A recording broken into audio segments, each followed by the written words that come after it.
Dead బాడీలపై ఉండే నగలను దోచుకుంటున్న ఇద్దరిని arrest చేశామని అన్నారు షాద్నగర్ సీఐ విజయ్ కుమార్. ఈ నెల 17న రాయకల్ టోల్ ప్లాజా సమీపంలో జరిగిన యాక్సిడెంట్లో పురుషోత్తం రెడ్డి అనే వ్యక్తి మృతి చెందాడు.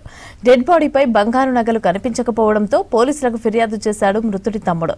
కేసు నమోదు చేసి దర్యాప్తు చేపట్టిన పోలీసులు నిందితులను అరెస్టు చేసి రిమాండ్కు తరలించారు. ఇద్దరిని నుంచి 4 తులాల బంగారు గొలుసును స్వాధీనం చేసుకున్నారు పోలీసులు.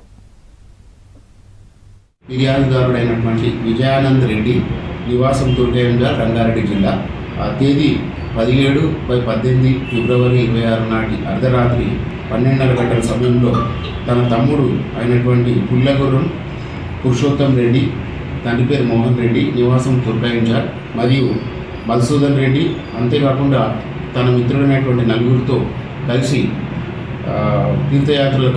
తీర్థయాత్రలకు వెళ్ళేసి తిరిగి వస్తూ ఊరుల ఎక్స్ రోడ్ ఎస్ఎస్ దాబా వద్ద రోడ్ యాక్సిడెంట్లో చనిపోవడం జరిగింది. తన తమ్ముడైన పుల్లగుర్రం పురుషోత్తమ రెడ్డి శవాన్ని ఇంటికి తీసుకెళ్ళిన తర్వాత చూస్తే ఆ శవం మెడలో ఉన్న ఒక బంగారు చైన్ కనబడలేదని దాని గురించి తను చెరిగే పోలీస్ స్టేషన్లో ఫిర్యాదు చేయడం జరిగింది. ఇటు ఫిర్యాదును అనుసరించి పిఎస్ షాద్నగర్ నందు దొంగతనం కేసు నమోదు చేయడం జరిగింది. కేసు దర్యాప్తులో భాగంగా ఈరోజు తేదీ 21/2/26 నాటి ఇటు కేసు షాద్నగర్ పోలీసు వారు నమోదైన సమాచారం మేరకు నిందితులైనటువంటి ముదావత్ లోకేష్ మరియు రవికుమార్ గౌడ్ను అరెస్ట్ చేయడం జరిగింది. వీళ్ళు ఎవరంటే ఈ NH-44 హైవే పెట్రోల్ అంటే GMRలో పనిచేసే హైవే పెట్రోల్ మొబైల్లో రవికుమార్ అనే అతను డ్రైవర్గాను మరియు ముదావత్ లోకేష్ అనే అతను మన అసిస్టెంట్గాను పనిచేస్తారు.